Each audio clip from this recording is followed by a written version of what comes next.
Making changes to meet the need, the Islamic Food Bank has a new name. What this means for the organization and how it will impact those looking for a meal. Plus, salmonella concerns in Northwest Ohio. What we know about a possible case and what the health department has to say about it. Back toward more wintry weather. Have an alert day out there just for Thursday morning. We get snow that works into the area through midnight. It will impact the morning drive. For most, it's going to be around an inch by daybreak. Could see some additional minor accumulations into the afternoon. I'll preview the hour-by-hour breakdown. That's coming up. Kaylee, back over to you. Thanks for joining us on WTOL 11 News on Plus on this Wednesday. I'm Kaylee Marentet. Let's take a look at your top stories for the night. Grocery shopping lately has become a big expense for many households. According to CBS News, it now costs roughly $5 for a dozen eggs. Consumer Reports show shoppers can expect egg prices to rise as much as 20% this year as the bird flu continues to impact poultry producers. Meat, fish, chicken, cereal, and bread prices are also still rising. All that means more people are turning to food assistance programs. That includes the Islamic Food Bank, now called the Islamic Food Bank Foundation. Silver Barker breaks down with that change comes a new focus. From serving 2,000 families a year before the pandemic, now we're serving 2,000 families every single month. A much greater demand for food assistance. It now has the Islamic Food Bank Foundation repurposing its strategy. We didn't have any employees until July of 2023, and we've been around since 2008. Now, with the help of volunteers, Program Manager Laura Basson's Grounds says the organization wants to expand and create new programming to reach more people. So as volunteers said, hey, I know somebody who needs help. Hey, there's a gap in the food security system here in Toledo. We created that programming.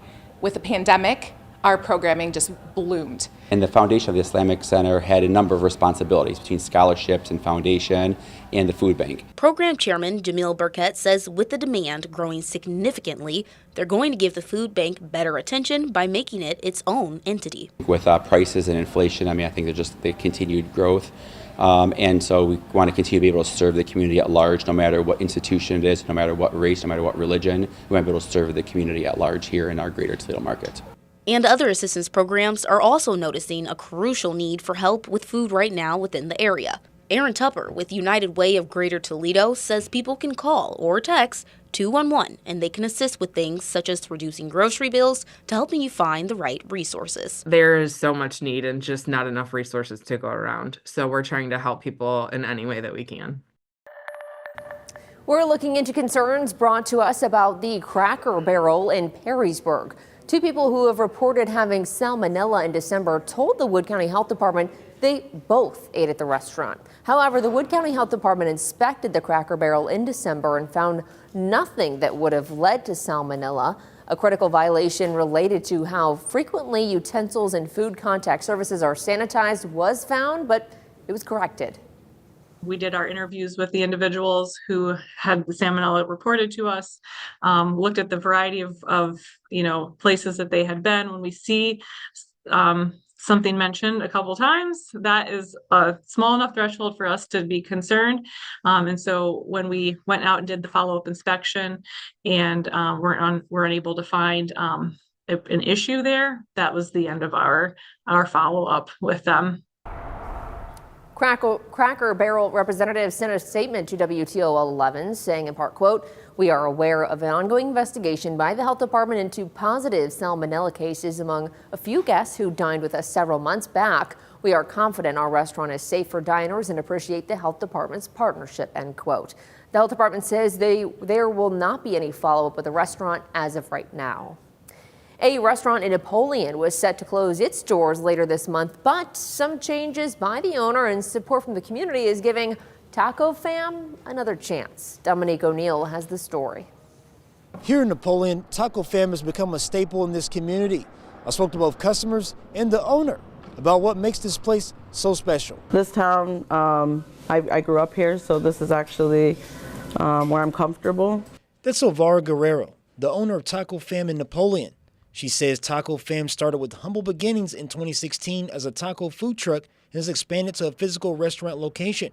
But now, one of the biggest challenges for the restaurant is the higher food cost. Hopefully we can see food costs come down, and and so that everything flows how it's supposed to, how a business is supposed to be flowing. But right now the food cost is really hurting us. Guerrero says one thing that has helped give them a boost and make it possible for them to keep their doors open longer is the customer response to their new menu they started last week. But the community has really responded as far as like sending people and referring people. The new menu is doing great, so I think we're going to give it another month. We're going to give it another try. Taco Fam serves authentic Mexican-style street food in things like burritos, tacos, and fajitas. Some frequent customers and employees I talk to tell me this restaurant is special and a major part of this area. Just when you walk in, like it's very clear that you're welcome here, you know. You're greeted by the owner, her children, sometimes her grandchildren, and it's a wonderful place, it really is. We have a lot of loyal people who come to see us every day, a lot of times through dinner, but we know a lot of people on a first-name basis. Guerrero tells me her landlord lowered the rent for them, and this also helps give them the boost they need to give it another try. We're going to keep trying to keep the restaurant open. We're desperately trying to keep it open because this was our dream. Reporting in Napoleon, Dominic O'Neill, WTOL 11. Let's dive right into your WTOL 11 weather forecast with more snow that's going to become likely as we go after 11 o'clock. Now, I'll caution you, this isn't going to be much snow, around an inch as we get through 8 a.m. We may add another half an inch to an inch on top of that through mid to late morning and early afternoon. So all totaled, 1 to 2 inches, but my concern is direct impacts to that morning drive and slippery road conditions that will be possible. So 2 things I'm going to keep an eye on right here. That exclusive school delay hotspot map, green and good to go as of right now. That could be changing though as we get to Thursday morning. Is that snow just enough to coat the roads? Could make for some slippery and slow travel first thing in the morning. Dry conditions now over downtown Toledo, but that also will be changing as we go after 11 o'clock. We'll keep an eye as well on our Big 11 school districts. They're all showing green. Temperature-wise and wind chill-wise, we're back in the single digits. So it's cold enough that anything that does fall, that is immediately going to begin to stick. So it's not going to take long for those roads to become snow-covered and slippery. And the snow that's going to be developing, it doesn't look all that impressive, and it's going to be very light snow just off to our west and to our south. A little spin in the atmosphere is going to bring some snow that's going to be developing as we go through midnight tonight. So let me time it out for you. I'm going to start the clock as we go through about 9 p.m. up to about 11 o'clock. There's the snow that's starting off to the south and to the west. Defiance down into Putnam over toward Paulding County is where the snow is going to begin. As we go through midnight, that snow will expand into the area. And here we go after midnight around 2 a.m. Steadier the snow that will be occurring. So it's not the amount. It is the timing that's going to be of most concern. It's going to snow much of the night tonight. Into tomorrow morning, it's going to leave us with icy, slippery, and snow-covered roads across much of the area. Snow showers will continue even through daybreak and into the afternoon, but they will be much lighter as we go through the second half of the day. So let's look at the amounts, how much snow to expect, hour by hour forecast. Those numbers just zipped on by, but they're generally looking at 1 to 2 inches of a total accumulation. So here's the morning hours. Still some snow that will continue 6, 7, 8 a.m. Slippery travel and slippery conditions. And notice how cold it is. Still back at the lower teens. This will be a very light, fluffy snow. That will taper off to a few flurries into the afternoon, right around the low to even mid-20s as we go into the afternoon. A few flurries, but little, if any, additional accumulation by the time we reach the afternoon. Our 10-day forecast, you're going to see it here in the WTOL 11 forecast, that alert day out there for Thursday morning. A likely chance of some overnight and early morning snow that will taper off into the afternoon, and we'll be able to see that alert day expire for much better evening travel. 28 the high on Friday, 30 on Saturday. We make it above freezing. We could cheer and celebrate that on Sunday. 34 degrees, mid-30s on Monday, and into Tuesday, a little rain-snow mix. Not a big system. Could take us close to 40 as we get toward the middle of next week. And I've got early March in sight all the way out there Saturday toward the end of that 10-day forecast. Highs right around the mid-30s. That's a look at your 10-day outlook. Kaylee, back over to you. All right, thanks, Chris. As the snow and winter weather heads our way, many dread scraping ice off their windshield in the morning. Our sister station in Charlotte verifies different de-icing home hacks. You might be hard-pressed to find ice melt at hardware stores this morning. We have had a busier than normal winter. So how about a do-it-yourself de-icer using only 3 items you already have in your home?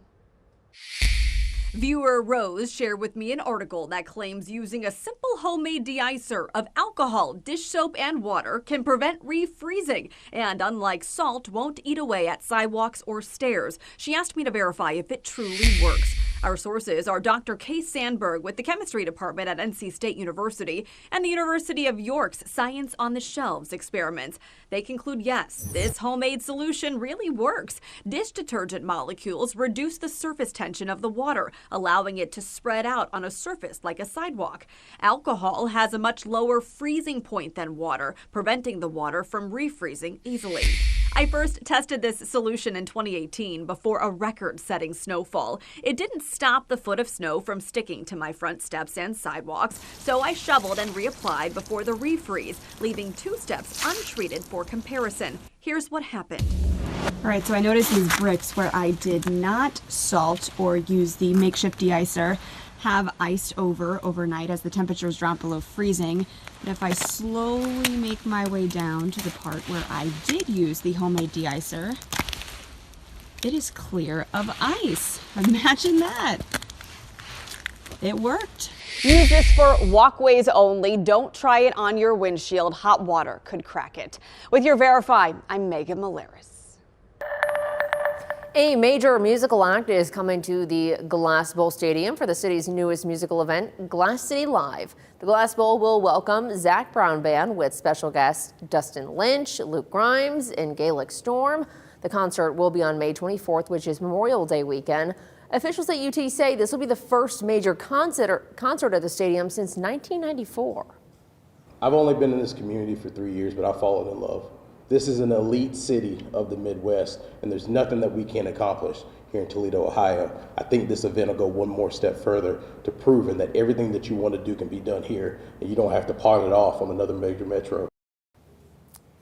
Tickets will go on sale Friday, February 28th at 10 a.m. You can read more about how to get your tickets on our mobile app. This year's Bash on the Bay dates have been announced. The 2-day music festival at Put-in-Bay will be August 13th and August 14th. Organizers say the lineup is still being finalized. According to the Bash on the Bay website, the concert venue will open at 2:30 in the afternoon and the first act will start at 3. Jelly Roll and Hardy performed at last year's event. The year before that was with country music star Luke Bryan, but that was canceled due to severe weather.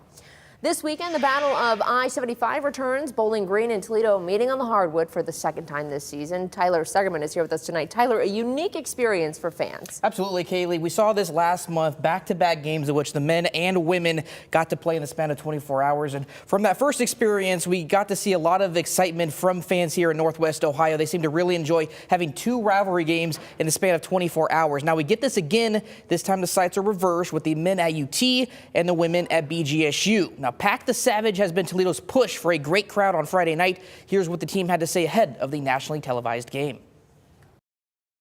It's big, last year when we played on sellout crowd, it was crazy, kind of like it was a great experience, from my freshman year coming in, it was just like something I'd never seen before. So I feel like it's going to be one of them type of games again, and it's going to be great. So I need everybody there to come out, bring energy.